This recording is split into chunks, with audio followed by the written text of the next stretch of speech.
अस्सलाम वालेकुम friends, welcome to another video. उम्मीद है आप सब खैरियत से होंगे।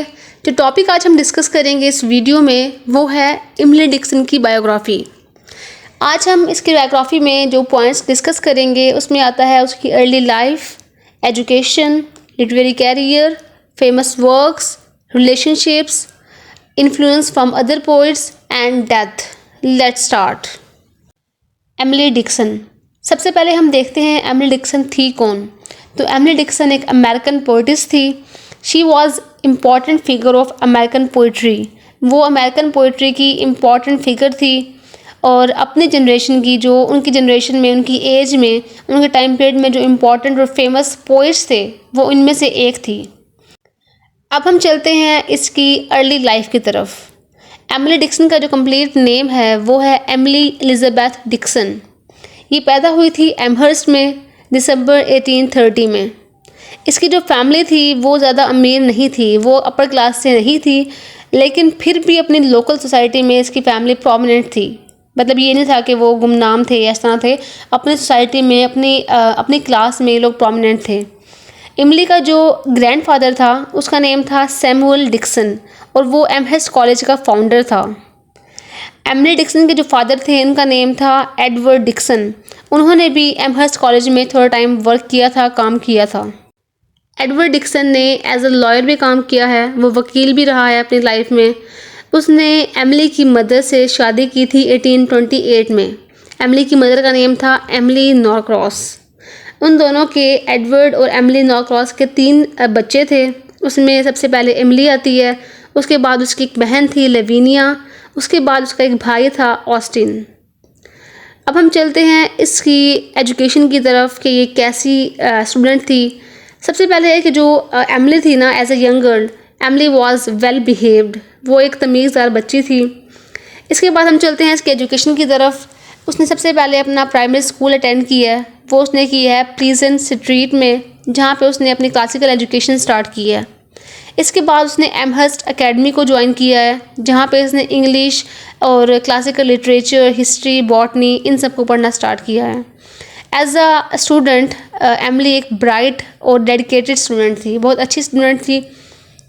एमिली डिक्सन को मौत से, डेथ से बहुत ज़्यादा डर लगता था।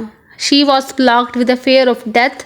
और उसकी वजह ये थी कि क्योंकि इनकी फैमिली में बहुत ज़्यादा डेथ्स हुई थी, इसकी फैमिली मेम्बर्स की, फ्रेंड्स की, कज़न्स की। तो उनकी मौत को देख देख के ये बहुत ज़्यादा खौफज़दा हो गई थी मौत से। ये थी एमिली डिक्सन की अर्ली लाइफ, उसकी मदर, फादर, बहन भाई, उसकी एजुकेशन। अब हम चलते हैं इसके लिटरेरी कैरियर की तरफ। Dickson became familiar with poets. Dickson उस टाइम के कुछ पोइट्स से, कुछ फेमस पोइट्स से मिली थी, फेमिलियर हुई थी, और उनमें आते हैं विलियम वर्ड्सवर्थ और राल्फ वाल्डो एमर्सन। इन पोइट्स से जिसने इसको इंट्रोड्यूस कराया था उसका नाम था न्यूटन। न्यूटन ने मिलवाया था एमिली को इन 2 राइटर्स से, इन 2 पोइट्स से, और जो न्यूटन था वो इनका फैमिली फ्रेंड था। इसके बाद अगर हम देखें उसकी राइटिंग स्टाइल को तो हम कह सकते हैं कि जो एमिली डिक्सन की जो राइटिंग है उस पर बाइबल का इन्फ्लुएंस बहुत ज़्यादा है। इसके बाद उसने अपनी राइटिंग स्टार्ट की थी 1858 में। उसने अपनी राइटिंग को, पोइम्स को लिखना स्टार्ट किया था। इसने तकरीबन 1800 पोइम्स लिखी थी अपने लाइफ टाइम में। Dickson begins correspondence. उसने कॉरस्पॉन्डेंस स्टार्ट की थी एक राइटर से, जो कि राइटर भी था, क्रिटिक भी था। उसका नेम था थॉमस वेंटवर्थ हैजिंसन।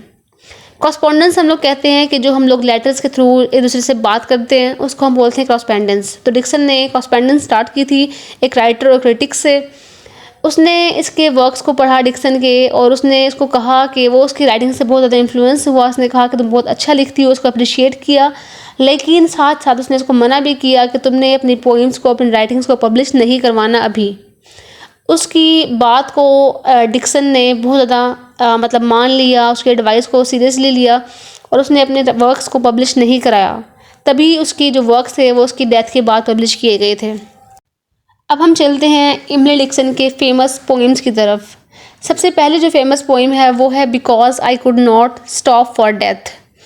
इसमें वो बात करती है डेथ की, कि कैसे डेथ उसके पास आती है, उसके लिए रुकती है और वो डेथ के साथ जाती है विलिंगली, और फिर वो देखती है कि कैसे डेथ जो है वो चेंज होती है। पहले वो उसको लग रही होती है पोलाइट है, अच्छी है डेथ, लेकिन जब वो उसको कब्र में डाल देते हैं, ग्रेव में डाल देते हैं, देखती है कि लाइफ डेथ जो है वो कैसे बदल गई है, उसने कैसे अपना रंग रूप को चेंज कर लिया है।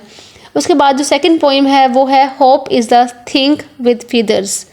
ये इसकी बहुत इंपॉर्टेंट पोइम है जिसमें वो बात करती है होप की, कि कैसे होप हमारे अंदर रहती है और हमें जब हम लोग डिसअपॉइंट होते हैं तो कैसे वो हमें हेल्प करती है उस सिचुएशन से, उस हालात से निकलने में। इसके बाद थर्ड पे है the heard ask player first. उसके बाद फोर्थ पोइम जो इसकी फेमस पोइम है वो है I felt a फुनरल in my brain. जैसे हमने पहले बात की है कि उसको डर लगता था मौत से, डेथ से, तो उसने इस बारे में लिखी है कि कैसे वो फुनरल को महसूस करती है अपने ब्रेन में।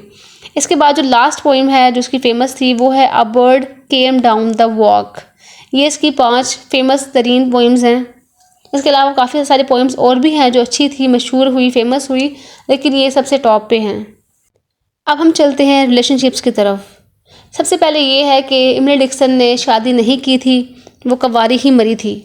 इसके बाद है कि डिक्सन के जो फादर थे एडवर्ड डिक्सन, उनकी डेथ हुई थी 1874 में। और ये बात इम्पॉर्टेंट है कि डिक्सन ने अपने फादर का फुनरल अटेंड नहीं किया था, उनके जनाजे पे वो अपने कमरे से बाहर नहीं निकली थी। इसके बाद है कि उसके फादर की डेथ के तकरीबन 1 साल बाद ही उसकी मदर सफ़र्ड अ स्ट्रोक, उसकी माँ बीमार हो गई थी। इसके बाद उसके एक नेफ्यू थे डिक्सन के, मतलब उसकी बहन का बेटा था शायद या कोई, उसकी डेथ हो गई थी। और उसकी डेथ के नेफ्यू की डेथ के फ़ौरन बाद ही उसकी मदर की डेथ हो गई थी। तो हम इन बातों से अंदाज़ा लगा सकते हैं कि क्यों डिक्सन के माइंड में फेयर था डेथ का, क्योंकि उसने इतनी ज़्यादा मौत देखी थी, डेथ देखी थी, फ्यूनरल्स देखे थे। इसके बाद है कि जैसे हमने पहले बात की थी कि डिक्सन ने अपनी लाइफ में पोइम्स को पब्लिश नहीं किया था, तो डिक्सन की डेथ के बाद उसकी सिस्टर लवीनिया ने उसकी कलेक्शन को कलेक्ट की है, पोइम्स को कलेक्ट की है और फिर उनको पब्लिश कराया था। जो पोइम्स थी वो तकरीबन 1800 पोइम्स थी और वो एक कलेक्शन में, एक वॉल्यूम में इकट्ठी पब्लिश हुई थी 1955 में। इसके बाद है कि जो उसकी कलेक्शन थी ना पोइम्स की, उसको एडिट किया था मेबल लॉमिस टॉड ने।